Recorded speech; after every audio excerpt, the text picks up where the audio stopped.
3B Video. This is Roger. What's your favorite scary movie? Well, that depends. What are you in the mood for? A slasher, ghost movie, monsters? How about a remake? Yeah, some remakes are good. Some are not so good. But again, it all depends on what you're really in the mood for.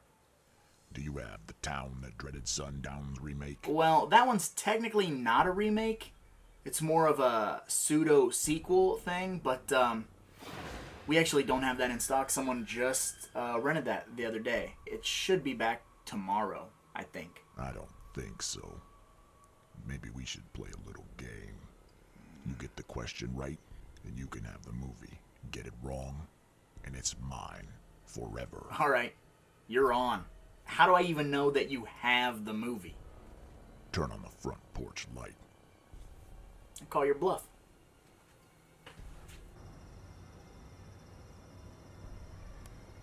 I wouldn't do that if I were you. First, play the game. All right, let's go. Yeah, name the killer in Maniac Cop. Matt Cordell. Matt Cordell is the killer. I win, you lose. Fuck off. Got you. Yeah. Wait. Evil? Are you out here? Evil. Hey. Is that you? Dude. No. No, not evil. Not evil. Remix. Hi. What the fuck? Go home. Alright, we got inventory tomorrow. Remember? Yeah, we've got to be up super fucking early. Man, can't have any fun with you. Your rap album sucked. No. Your rap album sucked. How about that? Got him.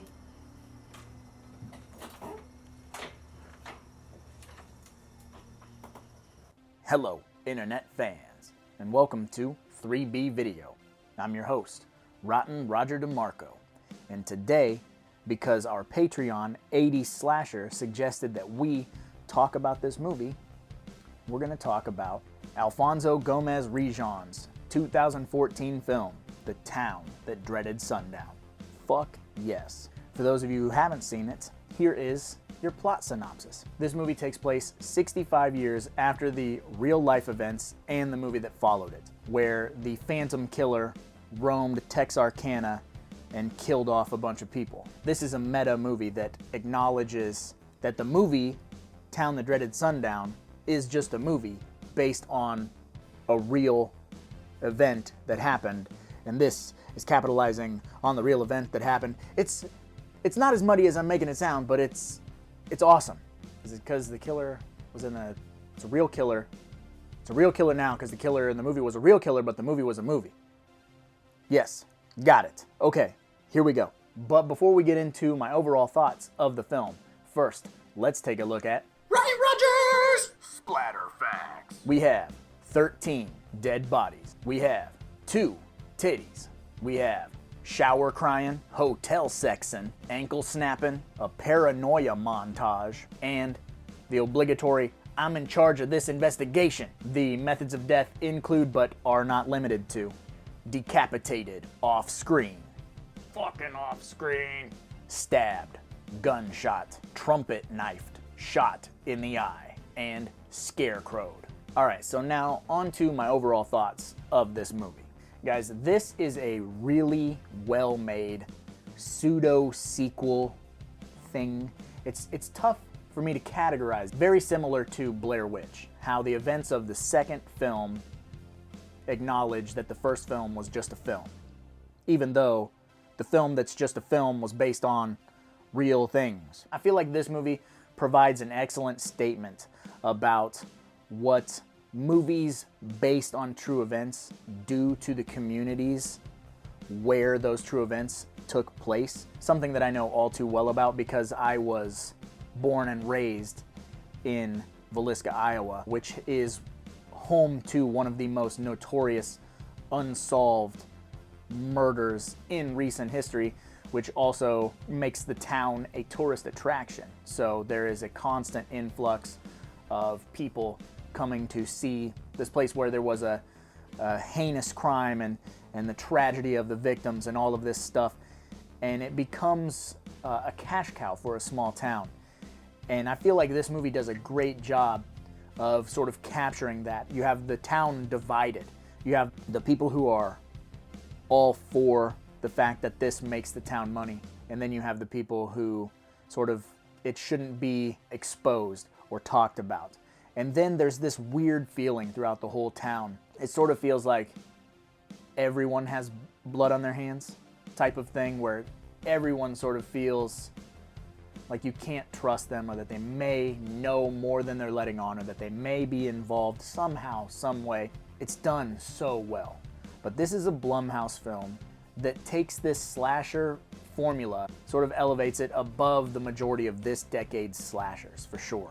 And I think that one thing that this movie does really well over the original, which I don't want to be the bad guy and say that I like this movie more than the original. I don't want to catch the flack for that, but I will say that this movie is vastly more entertaining to me than the original. I like the original, I respect the original, but this movie is fun and sort of gives me everything that I want tenfold. Because this movie takes the Phantom Killer and actually makes him intimidating. He's very realistically threatening. He's not this cartoon character. He's not invincible. He's not, teleporting and popping up in weird places. He is running after you, very grounded in reality. And there's something much more frightening about a dude with a pillowcase over his face and a revolver who will just walk up on your car and put a bullet in the back of your head. And when he does confront his victims in this movie, it's kind of like on par with the I Spit on Your Grave remakes, how it gives me this very uneasy feeling.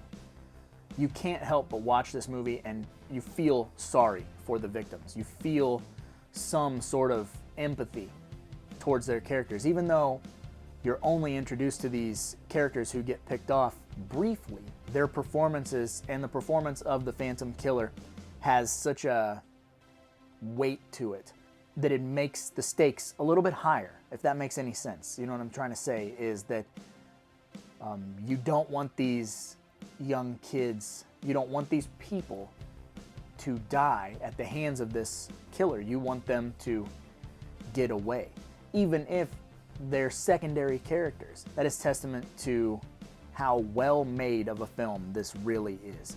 It captures a lot of things. It's gorgeous to look at, very fast-paced, stylized, and it has some great acting. There's never a time where I get pulled out of the movie and go, well, that was a little stiff, or that was a little weird. You've got veteran actors in this movie, like Veronica Cartwright from Alien and from Invasion of the Body Snatchers, playing a very pivotal role in this film, and her performance is outstanding. And then on the other hand of the film, you have a younger actor who, by all means, is always cast as a comedic lead. Anthony Anderson, who everyone remembers from like Me, Myself, and Irene, or Scream 4, or Urban Legends Final Cut, and he's always a very silly person. And in this movie, he plays a Texas Ranger who goes by the nickname Lone Wolf. And every single one of his scenes, when he comes on screen, I would expect the majority of people to see him pop up on the screen and them to kind of go, ha, it's sort of that, it's just a stigma that is with that actor. You expect something funny to come out of their mouth. And he flips the script and he steals the show in this movie. I wish they would have done a little bit more with him, to be honest, because he's there. He's very heavy throughout the film, and then once we get to the climax, they sort of just let him disappear. And he's outstanding in this movie. He's one of those guys who can do either or, but he's usually cast as a comedic lead or a comedic side character, and in this movie, he almost outperforms everybody in the film, including Veronica Cartwright. It's crazy. This was released almost 20 years after Scream. And it has that vibe like Scream, but it's not nearly as meta. I don't want to say that Scream is a soft film, because that's not what I'm getting at, but it doesn't have that marketed towards the 16, 17-year-old kids. It has a very different tone.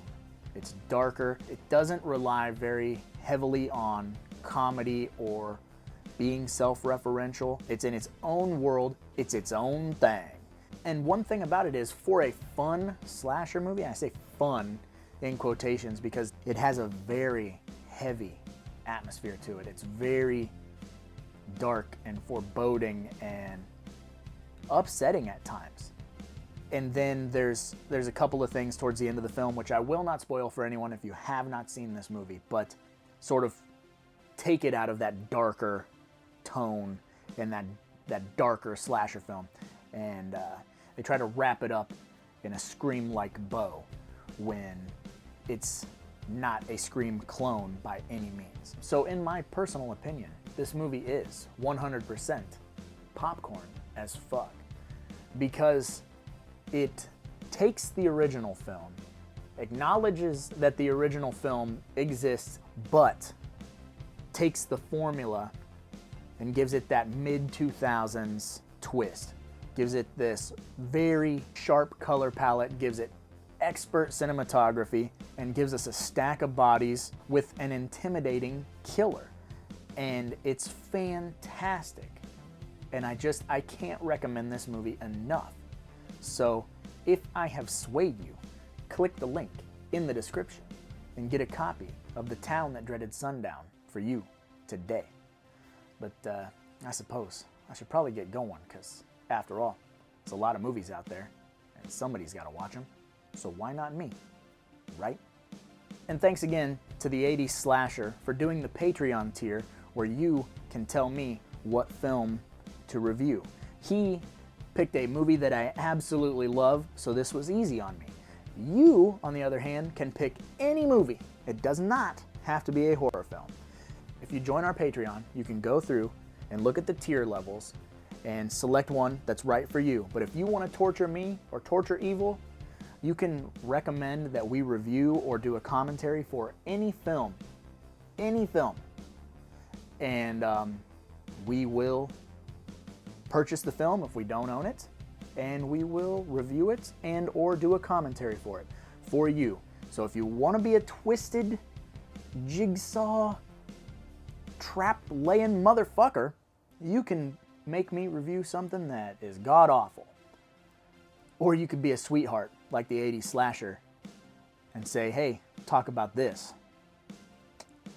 I know you guys. You wouldn't do that to me. You wouldn't. No.